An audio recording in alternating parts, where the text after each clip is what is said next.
Halo Sobat Horor, Assalamualaikum warahmatullahi wabarakatuh. Apa kabar? Balik lagi dengan saya Apip Nurfalik Channel. Oke, di video kali ini saya akan menceritakan sebuah kisah pengalaman horor yang tak kalah seru, dijamin akan membuat Sobat Horor semua merinding. Jadi kisahnya kali ini akan menceritakan tentang pengalaman horor seorang karyawan bengkel, sebut saja namanya Wanto. Jadi si Wanto ini adalah karyawan bengkel dan dia pernah mengalami kejadian horor di bengkelnya tempat dia bekerja, yaitu diteror dan diganggu hantu di bengkel tersebut. Bagaimana kisah selengkapnya? Simak videonya setelah yang satu ini. Welcome.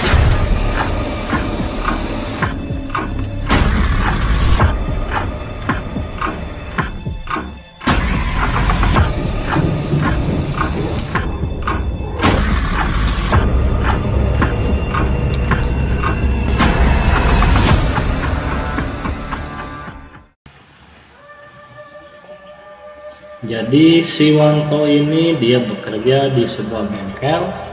Wanto terbilang sebagai karyawan baru, dia sudah bekerja selama 3 bulan di bengkel itu. Ternyata bukan hanya pengalaman biasa saja yang Wanto dapatkan di tempat kerja barunya ini. Dia juga memiliki pengalaman misterius yang tidak akan pernah bisa dia lupakan. Tidak seperti biasanya, hari itu kebetulan bengkel sedang sepi. Akibatnya Wanto pun hanya bisa duduk bermalas-malasan sambil mengobrol santai bersama temannya. Apalagi didukung dengan suasana yang lagi mendung, sepertinya hujan akan turun sebentar lagi. Bahkan petir sudah mulai terdengar. Tepat saat terasa ngantuk mulai menyerang, tiba-tiba Wanto pun tersadar saat ada sebuah mobil masuk ke pelataran bengkel. Dan saat dia lihat, Wanto sempat terkaget karena mobil yang datang adalah sebuah ambulan. Semua pegawai nampaknya enggan menservis dan langsung berpencar seolah-olah banyak kegiatan. Tapi sialnya bosnya saat itu melihat Wanto dan bosnya pun menyuruh Wanto untuk servis mobil tersebut. Sebuah mobil ambulan yang sudah terlihat cukup tua dan dibawa oleh seorang laki-laki tua yang tidak banyak bicara. Bahkan supir ambulan itu langsung menghampiri bosnya si Wanto dan berbincang-bincang sambil sesekali melihat ke arah mobilnya. Tak berapa lama laki-laki tua itu pun langsung pergi, disusul dengan datangnya bosnya si Wanto dan memberitahu Wanto apa yang seharusnya dia lakukan dengan mobil ambulan itu. Tanpa pikir panjang dan berlama-lama, Wanto mencoba melihat ke seluruh bagian mobil dan entah kenapa bulu kuduknya sempat merinding seketika. Dan saat itu dia buka pintu ambulans bagian belakang. Dia kaget ketika mendapati masih ada keranda mayat di dalam mobil itu. Wanto mencoba tetap tenang dan agar cepat selesai, dia langsung menservis mobil itu. Tidak ada satupun seniornya yang membantu saat itu. Yang ada malah mereka menakut-nakuti si Wanto.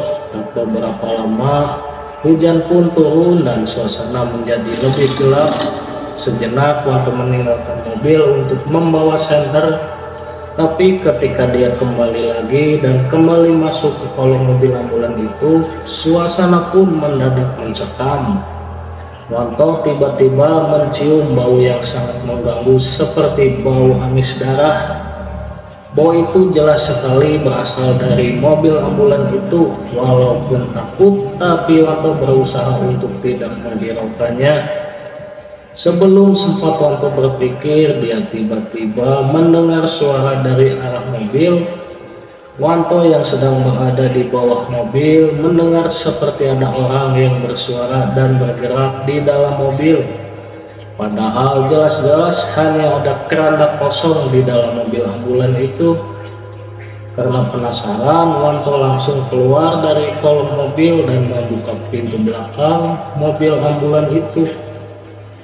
Dan tidak ada siapa-siapa di sana, kosong. Hanya saja Wanto yakin kalau keranda mayat itu sekarang posisinya terbalik. Saat itu mulai beranjak petang dan semakin gelap, dan juga mobil belum selesai Wanto servis. Dia memutuskan untuk menghentikan pekerjaannya. Selain karena takut, dia juga merasa lelah. Lagi pula Wanto memang selalu tidur di bengkel, jadi dia bisa melanjutkannya pagi-pagi sekali. Malam itu Wanto meminta temannya untuk menemani dia tidur di bengkel. Namun tidak seperti biasanya, kali ini tidak ada yang mau menemaninya. Mungkin karena ada mobil ambulan itu, jadi mereka tidak mau menginap di bengkel. Satu persatu mereka pun pulang dan malam pun tiba.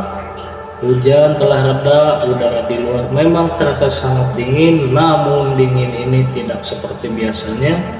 Suasana menjadi lebih terasa berbeda. Wanto merasa ada yang tidak beres. Dia pun berusaha berpikir positif dan berusaha tidak memikirkan ambulan tua yang terparkir di luar. Waktu menunjukkan pukul 10 malam dan akhirnya Wanto memutuskan untuk tidur. Entah berapa lama dia tertidur, Wanto tiba-tiba saja terbangun. Seketika ada suara di dalam bengkel.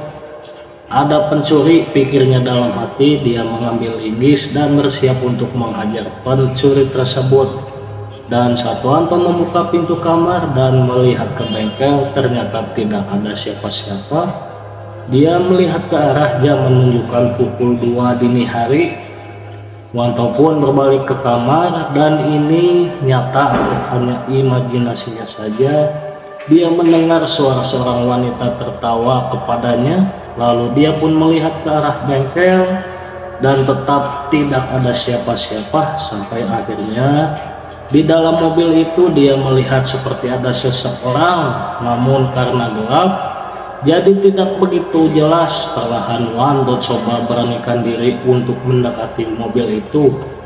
Pikirannya masih bercampur aduk. Wanto pun berteriak sambil memanggil siapa di sana. Lalu dia pun mundur dan perlahan masuk ke kamarnya. Sambil berjalan menuju kamar, Wanto mendengar ada suara yang membuka pintu belakang mobil ambulans. Dia kaget, langsung terjatuh, badannya yang lemas dan berat saat itu ketika Wanto mengadahkan kepalanya dari arah mobil ambulan, terlihat sepasang kaki yang sangat kumal turun dari mobil ambulan itu. Wanto mencoba berdiri dan berlari, namun dia tidak bisa. Dan tak lama kemudian di mobil ambulan itu penuh dengan asap berwarna putih, dan kemudian kabut itu pun membumbung dan mulai menyerupai sebuah sosok. Saat Wanto perhatikan dengan jelas, sosok itu terlihat seorang perempuan dengan wajah yang sangat rusak. Dan perempuan itu menggunakan kaos dan celana jeans, dan kaosnya terlihat bekas darah segar. Dia sekarang menatapnya, dan kemudian dalam hitungan detik sosok perempuan itu berjalan mendekati Wanto. Satu kakinya diseret dan terlihat terpincang-pincang menuju ke arah Wanto. Dan entah kenapa juga dia tidak dapat menggerakkan badannya. Pelan tapi pasti sosok perempuan itu mendekat. Wanto yang takut sambil menutup matanya dan membaca doa, tapi tetap badan Wanto tidak bisa digerakkan. Sekarang Wanto merasakan ada tangan dingin yang memegang pergelangan kakinya. Dia berteriak sejadi-jadinya tanpa berani melihat apa yang ada di depannya. Dan pelan-pelan tangan dingin itu naik ke atas kaki. Lalu pada saat Wanto membuka matanya, wajah rusak penuh darah itu sekarang cuma beberapa inci di depan wajahnya. Dan pada saat itu juga Wanto bisa menggerakkan badannya. Dia berdiri sekuat tenaga dan berlari keluar bengkel. Sampai akhirnya Wanto pun berhasil keluar dan diam di kios depan bengkel sampai pagi hari. Pagi itu dia menceritakan ke semua kejadiannya tadi malam pada seniornya, dan seniornya berkata itu sudah biasa. Ternyata itu bukan pertama kalinya ambulan itu diservis di bengkelnya si Wanto, dan setiap ambulan itu diservis di bengkel itu selalu saja ada kejadian aneh yang menyeramkan terjadi. Setelah selesai servis dan sopir ambulan itu hendak membawa kembali, Wanto memberanikan diri bertanya kepada supir tersebut sebelum dia pulang tentang ambulan itu. Dan akhirnya dia baru bercerita kalau mobil ambulan itu baru saja mengantarkan jenazah mayat seorang wanita yang meninggal karena tabrakan, dan baru saja dimakamkan kemarin sebelum mobil ambulan itu dibawa ke bengkel. Dan Wanto pikir setelah ambulan tak lagi di bengkel ini, maka hantu perempuan itu pun akan hilang, tapi ternyata pikirannya salah.